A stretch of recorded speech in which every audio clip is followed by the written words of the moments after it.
The council chamber hung in the darkness of space between two dying stars. Inside, 17 alien species gathered for their monthly meeting. They had been doing this for 300 years without any real problems. Today was different. Ambassador Velric stood up from his seat. He was tall and covered in hard blue shell. His people, the Korthani, were one of the oldest races in the galaxy. He raised 4 of his 6 arms and spoke. The Devourers have returned.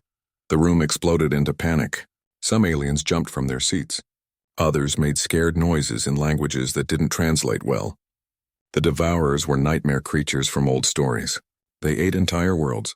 They turned planets into dust and bones. 300 years ago, a great war had pushed them back into deep space. That war had cost billions of lives. Every species in the council had fought. Every species had lost people. But one species had lost more than all the others combined. One species had sent more ships, more soldiers, more resources than anyone else. That species was humanity, the people of Earth. When the war ended, the other species made promises. They said they would help Earth rebuild. They said they would send ships and food and medicine. Earth had lost 15 colony worlds. 7 billion humans had died. Their fleets were destroyed. Their economy was broken. The help never came. The other species were too busy rebuilding their own worlds. They forgot about the humans who had saved them. Years passed. Decades passed. Earth sent messages asking for the promised aid. The messages were ignored. Then, 270 years ago, Earth went silent. No more messages. No more ships. No more contact. The Galactic Council decided that humans must have killed themselves in some war. Everyone knew humans were violent and dangerous. It made sense that they would destroy themselves. The Council forgot about Earth. They forgot about humanity. Life went on. Now the Devourers were back and the galaxy was in trouble. "We need every ship," said Commander Zephyrus. She was made of living crystal that glowed with inner light. Her species, the Talons, had the second largest fleet in the galaxy. Every world must send warriors. Every species must fight. "What about Earth?" someone asked from the back of the room. Everyone became quiet. Earth, humans, the species that had bled the most in the last war. Velrix waved one of his arms dismissively. "Earth is gone, dead. They went silent over 2 centuries ago. We have no time to worry about extinct species. We must focus on survival." The council agreed. They began making plans to fight the Devourers. They talked about which fleets would go where. They argued about tactics and strategy. None of them knew the truth about Earth. Earth was not dead. Humanity had not destroyed itself. Instead, humans had learned a hard lesson. They had learned that the galaxy would use them and throw them away. They had learned that promises meant nothing. They had learned that they could only depend on themselves, so Earth had hidden. Human scientists developed technology to shield their star system from sensors. Human ships stopped traveling through alien space. Human colonies in distant systems went dark and hid. To the galaxy, it looked like extinction. To humanity, it was survival. For 300 years, humans had been preparing. They built new ships using designs the galaxy had never seen. They trained soldiers in tactics the aliens couldn't imagine. They turned their anger and pain into something useful. They became stronger, faster, smarter, and deadlier than they had ever been. Earth had not forgotten the galaxy. Human scout ships watched from the shadows. Human spies listened to alien communications. Humans knew everything that happened in galactic space. They watched and waited. They waited for the day when the galaxy would need them again. They waited to see if the aliens who had betrayed them would face justice. They waited to decide whether humanity would help or simply watch the galaxy burn. Deep in Earth's solar system, in a military station orbiting Saturn, Admiral Peter Cole received the news. The Devourers were back. The galaxy was calling for help, even though they didn't know Earth still existed. Peter was 56 years old. His hair was gray and his face was lined with years of service. He had spent his entire life preparing for this moment. His grandfather had fought in the First Devourer War and died when the galaxy abandoned Earth. Peter had grown up hearing stories about the betrayal. He had joined the military to make sure humanity would never be weak again. Now he sat in his office, looking at reports from scout ships. The Devourers had already attacked 3 worlds. Billions were dead. The galactic fleet was scrambling to respond, but they were slow and disorganized. They had grown soft during 3 centuries of peace. His second-in-command, Captain Helen Brooks, stood across from his desk. She was 40 years old, tough as steel, and loyal to the core. "What are your orders, sir?" she asked. Peter thought for a long moment. He could give the order to do nothing. He could let the galaxy suffer. Many humans would support that decision. The aliens had earned their fate. But Peter was a soldier, not a murderer. He had principles. He believed in doing what was right even when it was hard. Even when the people you were saving didn't deserve it. "Send a message to Fleet Command," he said finally. "Tell them to begin Operation Redemption. All fleets are to move to defensive positions along the galactic border." "We're going to war," Helen smiled. She had hoped he would say that. "And the Council, sir? Do we tell them we're coming?" "Not yet," Peter said. "Let them sweat a little longer. Let them face the Devourers alone for a few days. Let them remember what it feels like to be abandoned and afraid. Then we'll make our entrance." Helen nodded and left to carry out his orders. Peter turned to look out his window at the stars. Somewhere out there, the galaxy was burning. Soon humanity would remind them of what they had forgotten. The people of Earth were not extinct. They were not weak. They were warriors who had been forged in the fire of betrayal and had emerged stronger than ever. They had been forgotten, but they had not forgotten. The galaxy had made a terrible mistake 300 years ago. Now humanity would make them understand the cost of that mistake, not through revenge, but through redemption. Humans would save the aliens who had abandoned them. They would prove that humanity was better than the species who had betrayed them. But when it was over, things would change. The galaxy would never forget Earth again. That was a promise Peter intended to keep, even if he had to burn down half the council to make it happen. War was coming. And this time humanity was ready. Captain Jake Morrison stood on the bridge of his ship and watched a planet die below him. The world was called Paleon 3, and yesterday it had been home to 60 million farmers. They grew food that fed a dozen nearby star systems. Now the farms were burning and the people were screaming. Jake was 38 years old and had spent his entire adult life in the military. He commanded the UESS Valkyrie, a destroyer-class warship that had been patrolling the edge of galactic space for 2 years. His mission was simple: watch and report. Do not engage. Do not reveal yourself. Those were the orders from command, but orders were just words. And words meant nothing when you were watching people die, sir. "We're picking up distress signals from the surface," said Lieutenant Carrie Walsh. She was young, maybe 25, with red hair and freckles. She worked the communications station, and her job was to listen to everything happening in this sector. Right now her face was pale and her hands shook as she worked her controls. "How many survivors?" Jake asked. His voice was calm and steady. A captain had to be calm even when his heart was breaking. "Maybe a few thousand," Carrie said. "They're hiding in underground shelters, but the Devourers are digging them out. They have maybe 3 hours before the shelters fail." Jake looked at the tactical display in front of him. 3 massive ships orbited the planet. Each one was the size of a small moon and covered in organic tissue that pulsed with sickly light. These were Devourer hive ships. Around them flew thousands of smaller creatures, each one the size of a fighter jet, each one deadly. His executive officer, Commander Frank Harper, stood beside him.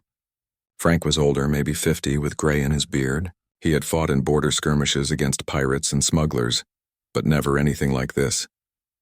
"Captain, our orders are clear," Frank said quietly. "We're supposed to observe only. Command is 3 weeks away. If we engage, we're on our own." "I know the orders," Jake said.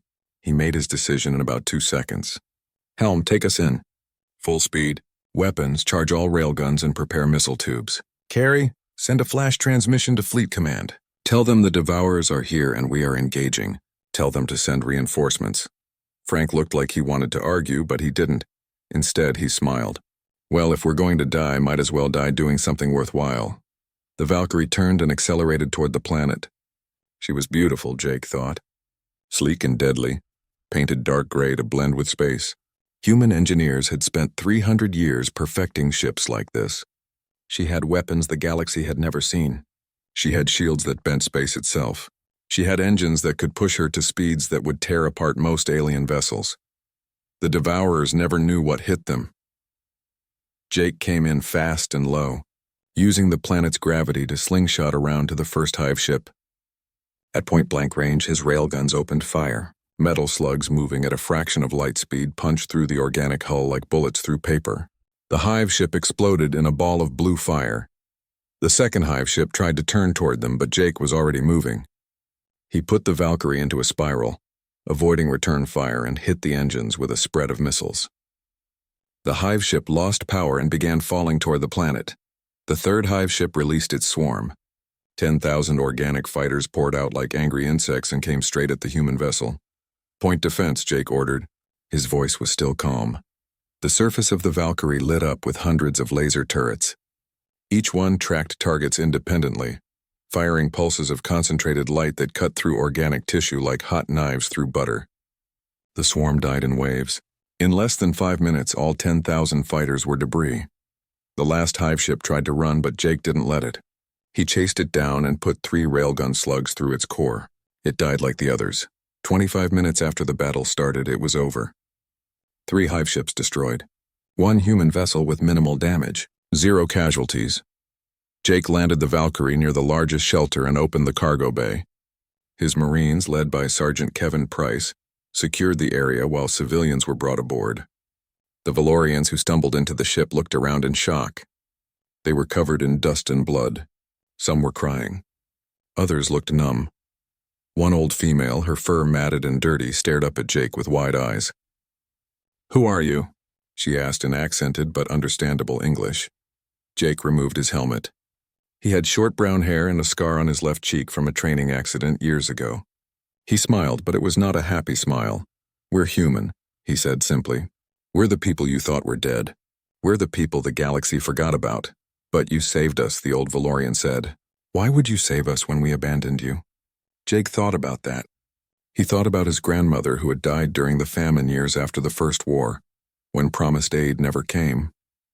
He thought about the colony worlds that had gone dark, their populations starving while the galaxy ignored their pleas. He thought about 300 years of isolation and pain. "Because someone had to," he said finally. "Because it's the right thing to do. Because we're better than you." The old Valorian started crying. Jake turned away and walked back to his bridge. They had work to do. More distress signals were coming in from other systems. The Devourers were hitting worlds all along the border. The Galactic fleet was too slow and too weak to stop them, but humanity wasn't. Human ships were moving into position across a dozen sectors. Human commanders were receiving their orders. The galaxy didn't know it yet, but help was coming. 3 days later, Carrie picked up a transmission from Galactic Command. It was an emergency broadcast going to every system in known space. An alien voice spoke in panicked tones about the Devourer invasion, about worlds falling, about billions dead. "They're begging for help," Carrie said. "They're asking anyone who can fight to join the defense." Jake leaned back in his chair and smiled. "Good, let them beg. Let them feel what it's like to call for help and hear nothing but silence.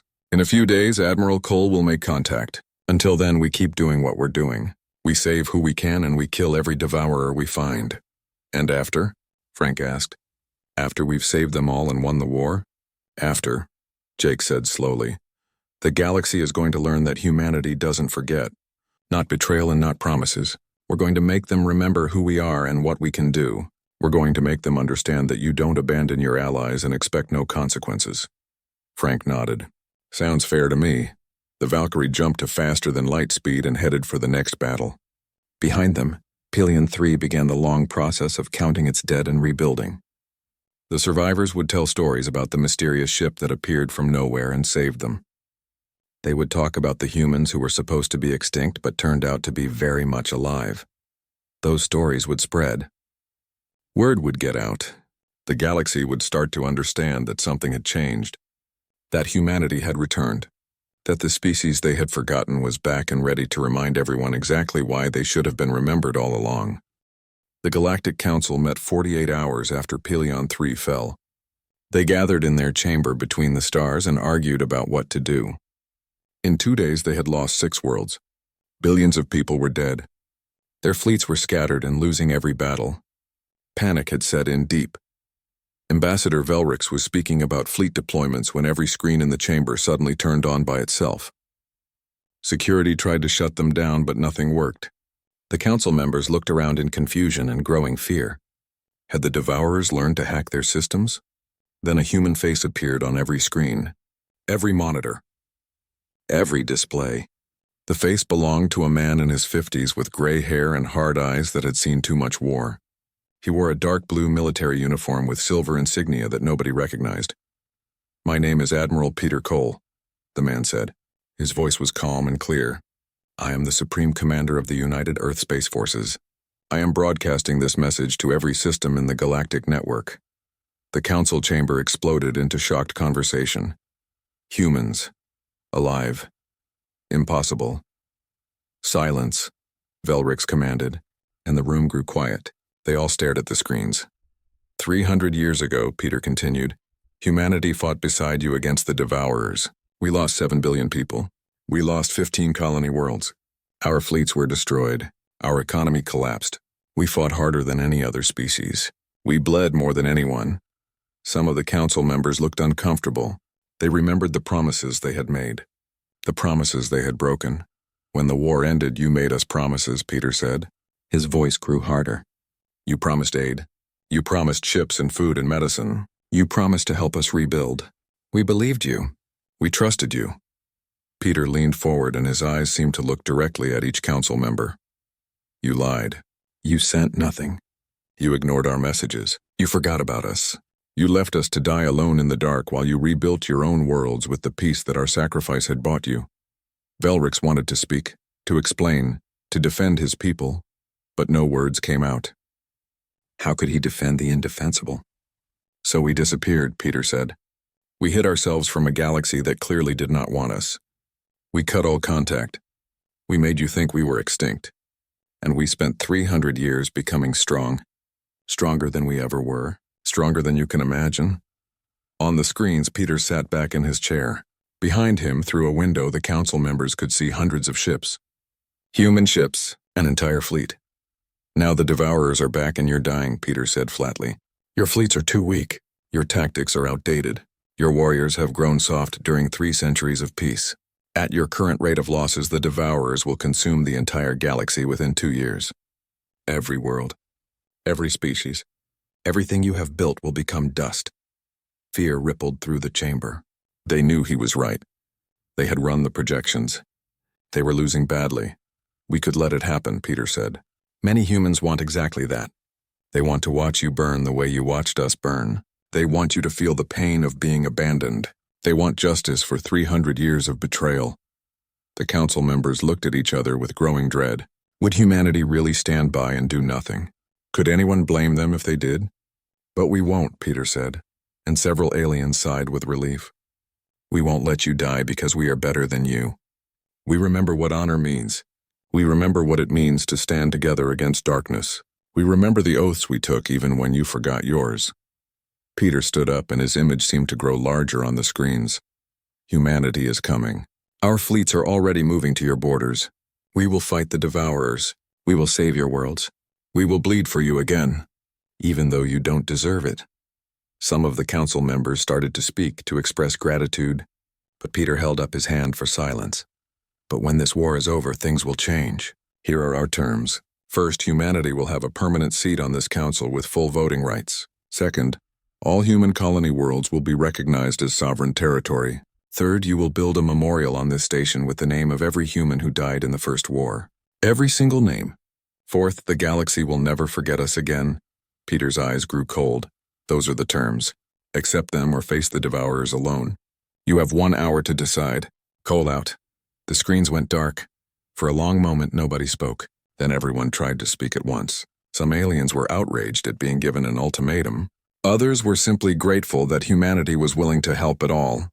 Arguments broke out. Old grudges surfaced. The meeting descended into chaos. Velrix raised his arms for silence. It took several minutes, but eventually the chamber grew quiet.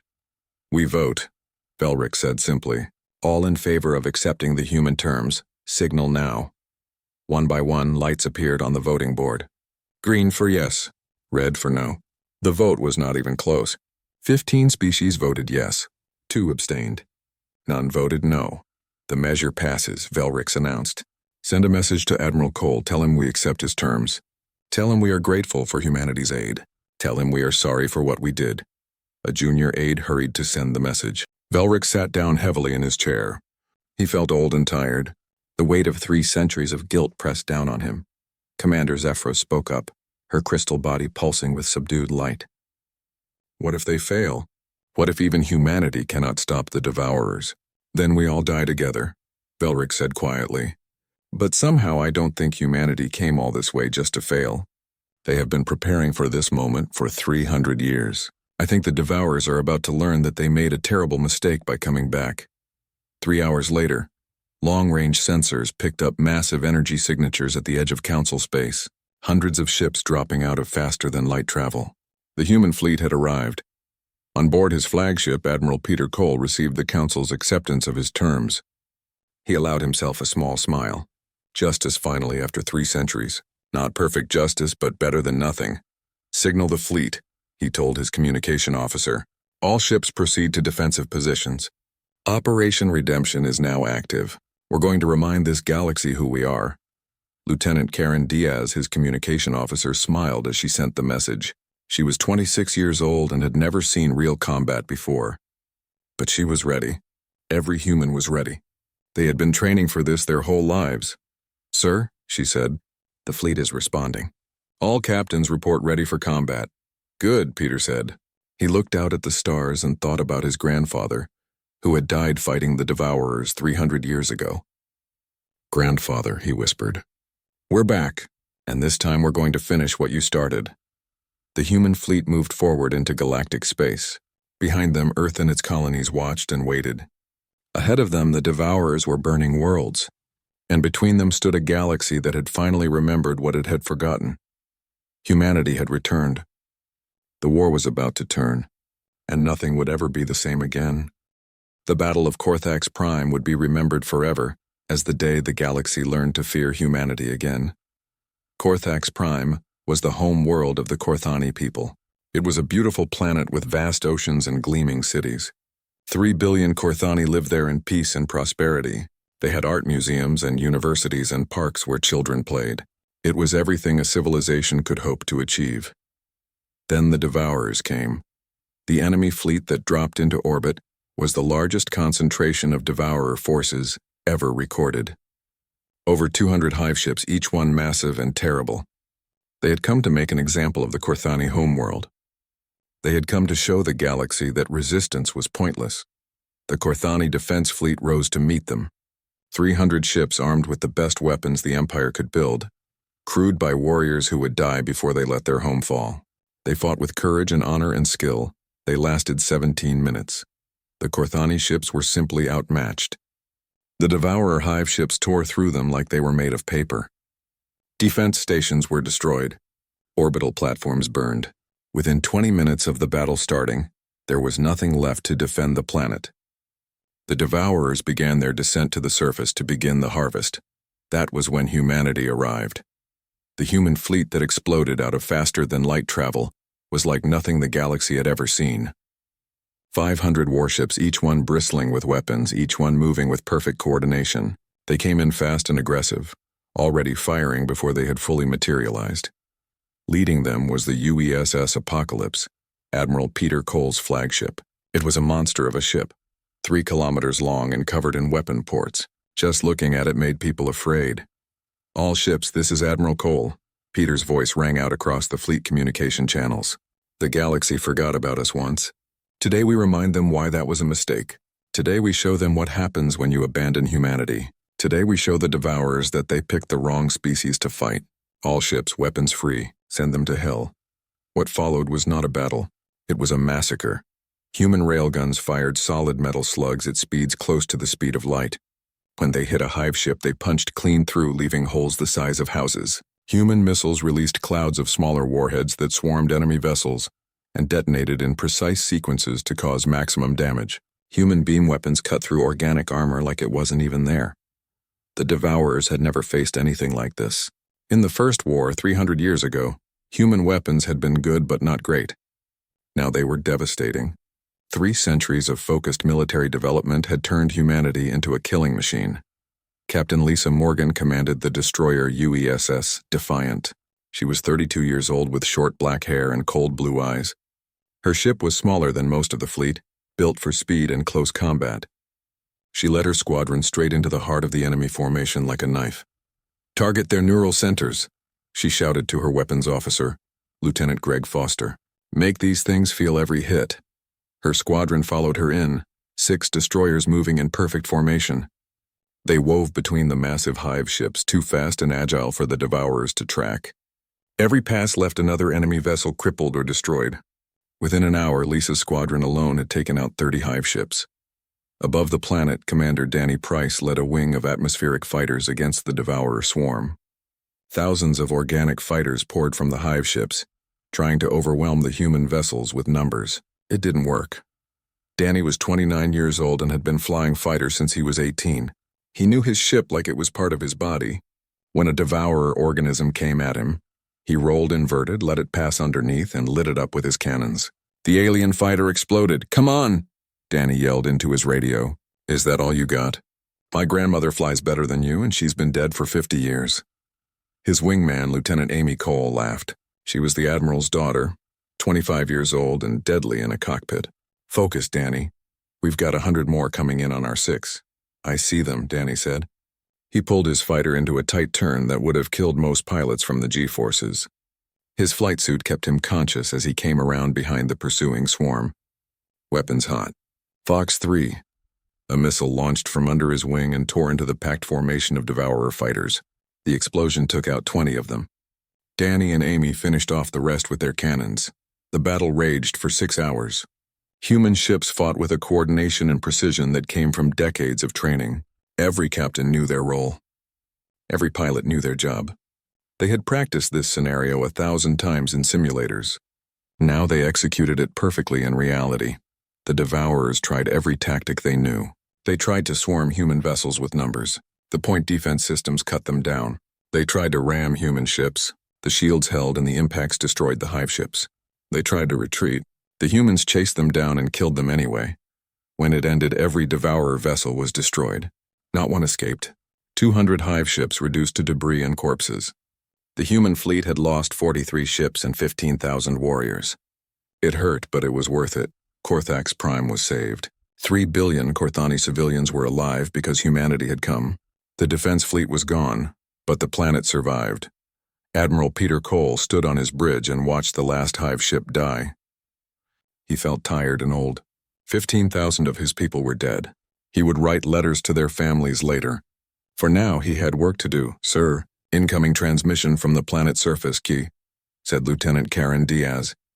"It's Ambassador Velrix." "Put him on screen," Peter ordered. The Korthani ambassador appeared on the view screen. He looked terrible.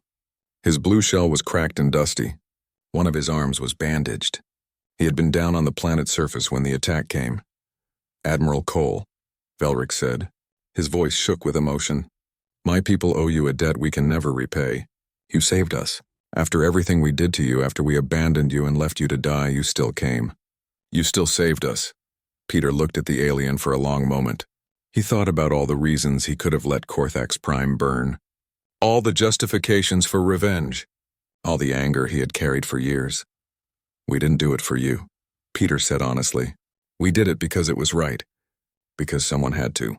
Because if we let you die, we'd be no better than you were." Velrix bowed his head. "Admiral, when this is over, I will personally make sure every species in this galaxy knows what humanity did. I will make sure no one ever forgets you again. This I swear on the lives of my children." "See that you do," Peter said. Then his voice softened slightly. "And Velrix? Rebuild your defense fleet. Train your warriors. Because the Devourers won't stop coming just because we hurt them today. This war is far from over. We will be ready," Velrix promised. "And this time we will fight beside you instead of hiding behind you." Peter nodded and cut the transmission. He turned to his crew. "Signal the fleet. We jump to the next battle in 1 hour. Get me damage reports and casualty list. Anyone who's too damaged to fight gets sent back to Earth for repairs. Everyone else comes with us. We have more worlds to save." His crew moved to obey. Peter sat down in his command chair and closed his eyes for just a moment. The war had truly begun. The galaxy was watching now. They had seen what humanity could do. They would never forget again. That was good. That was what he wanted. Let them remember. Let them fear. Let them understand that humanity was not to be trifled with. The human fleet prepared to jump to the next battle. Behind them, Korthax Prime began counting its dead and giving thanks to the warriors who had saved them. Word of the battle spread across the galaxy at the speed of light. Humanity had returned. And the Devourers were learning to be afraid. 3 months after the Battle of Korthax Prime, the war ended. It didn't end with a surrender or a treaty. It ended because the human fleet, working together with galactic forces, hunted down every Devourer hive world and destroyed them. They killed the queens. They burned the breeding grounds. They chased the survivors into deep space and made sure they could never threaten the galaxy again. The cost was terrible. 40 worlds had fallen before the Devourers were stopped. Trillions of civilians were dead. Hundreds of ships were destroyed. Tens of thousands of warriors from dozens of species had died fighting, but the galaxy survived. And it had humanity to thank for that survival.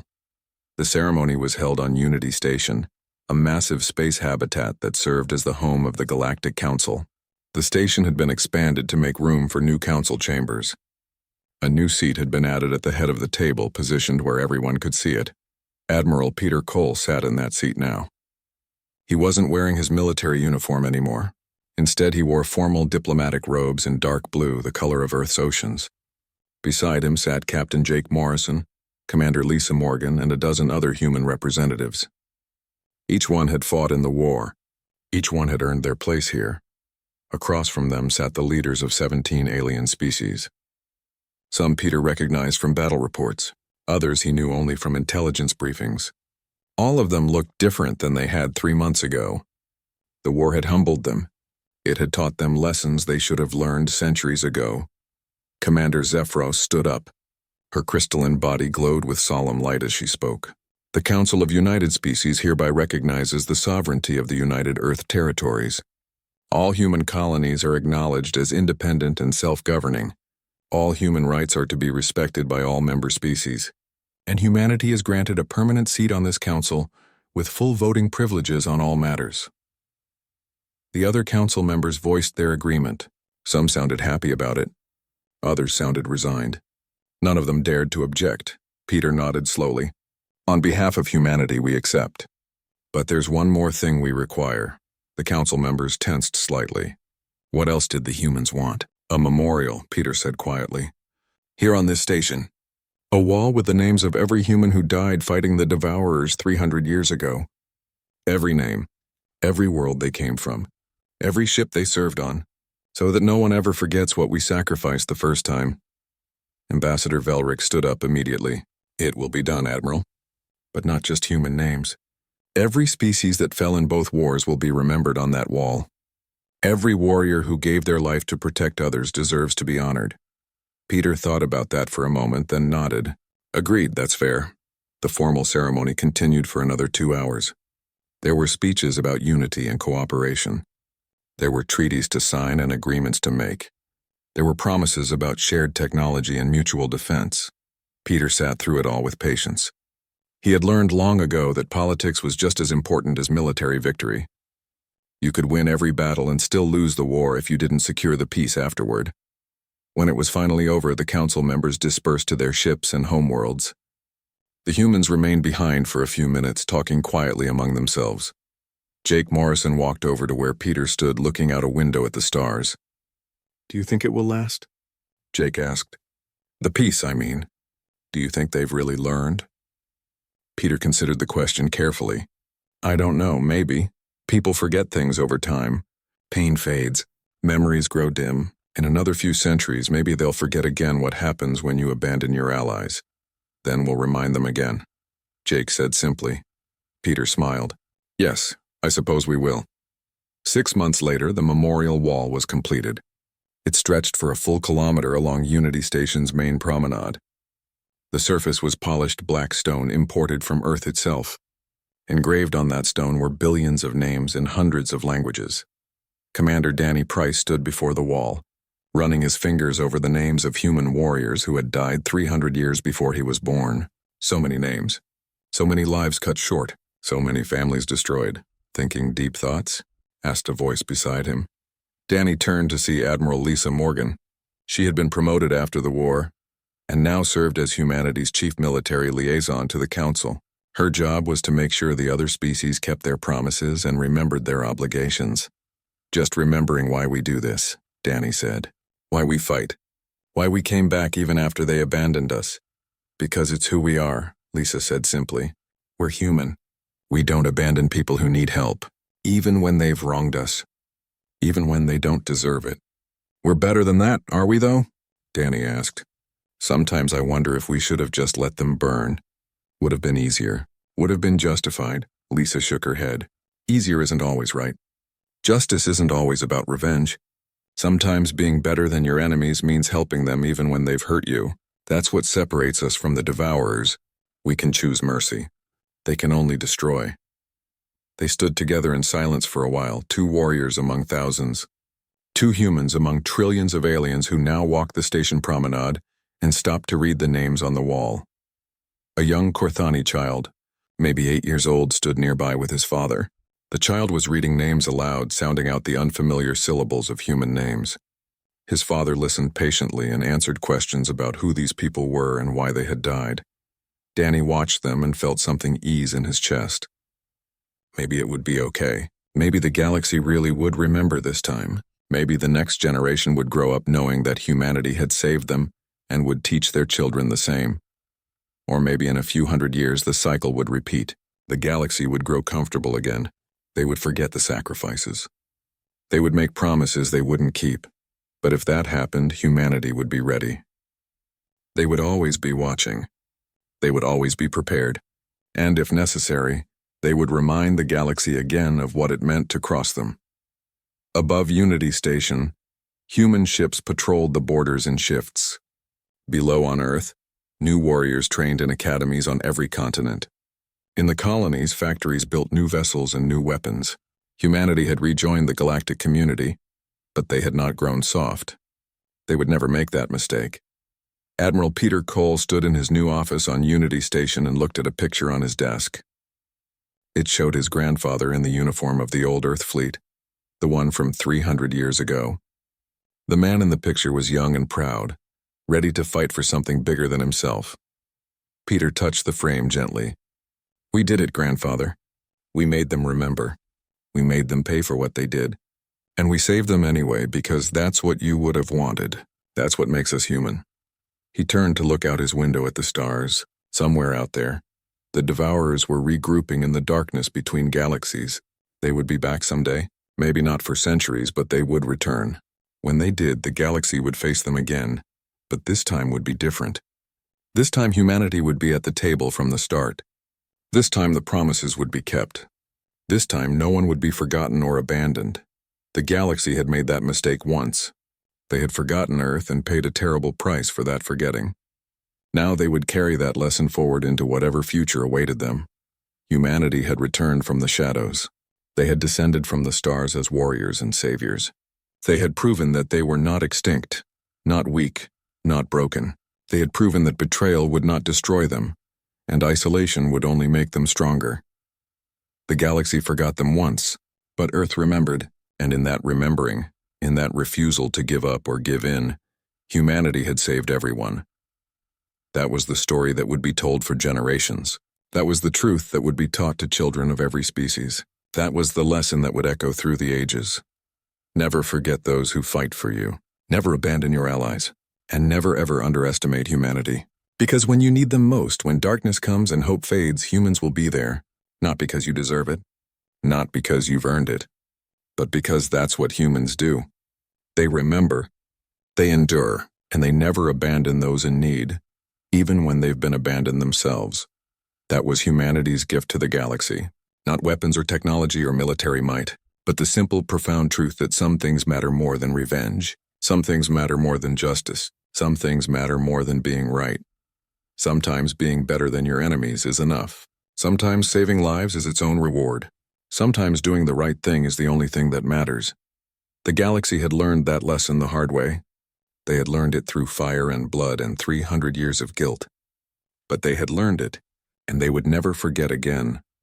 The warriors of Earth had descended from the stars, and in their descent, they had lifted everyone else up with them. That was the story. That was the truth. That was the legacy that would live forever.